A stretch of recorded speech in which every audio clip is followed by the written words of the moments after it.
আমরা আলোচনা করব শতকরা নিয়ে। শতকরা নির্ণয়ের জন্য দুটি দুর্দান্ত টেকনিক নিয়ে আলোচনা করব, যেই টেকনিক ইউজ করে আপনারা খুব দ্রুত শতকরার উত্তর বের করতে পারবেন। চলুন তাহলে দেখা যাক সেই টেকনিক দুটি। প্রথমেই আছে শূন্য কাটা টেকনিক। এখন শূন্য কাটার মাধ্যমে কিভাবে আমরা শতকরার মান খুব সহজেই বের করতে পারি সেই বিষয়টা এখন আমরা দেখব। একটু লক্ষ্য করেন, এখানে আছে 70-এর 20%। এখানে 7-এর পরও শূন্য আছে, 2-এর পরও শূন্য আছে, তার মানে দু পক্ষ থেকেই আমরা দুটা শূন্য কেটে দেব। দুইটা শূন্য কেটে দেওয়ার পরে যেই দুইটা সংখ্যা অবশিষ্ট থাকবে ওই দুইটা সংখ্যা আমাদের গুণ করে দিতে হবে। অবশিষ্ট থাকে হচ্ছে 7 এবং 2, গুণ করলে হবে 14, তার মানে এই অঙ্কের উত্তর হচ্ছে 14। তারপরে একইভাবে 120-এর 30%, এখানেও 0 আছে, এখানেও 0 আছে, দুইটা 0 আমাদের কেটে দিতে হবে। অবশিষ্ট থাকে 12 এবং 3, গুণ করলে হবে 3 12 36। তারপরে আছে 150-এর 10% কত?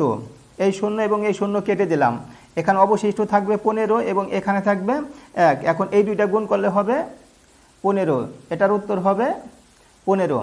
দেখেন এই ফরম্যাটে যত অঙ্ক আছে এই টেকনিক ইউজ করে আপনারা খুব সহজেই শতকরার সমাধান নির্ণয় করতে পারবেন। সো থ্যাংক ইউ সবাইকে। দেখব স্থান পরিবর্তন টেকনিক, যে টেকনিক ইউজ করে খুব সহজেই আপনারা শতকরার উত্তর বের করতে পারবেন। দেখেন স্থান পরিবর্তন টেকনিক কি? x% of y equals y% of x, অর্থাৎ শতকরার সংখ্যা উল্টে দিলেও উত্তরের কোনো পরিবর্তন হয় না। এখন এই বিষয়টা আমরা উদাহরণের মাধ্যমে দেখব। উদাহরণ 50-এর 16% কত? এই বিষয়টাকে যদি আমরা একটু উল্টে লিখি, 16-এর 50% কত?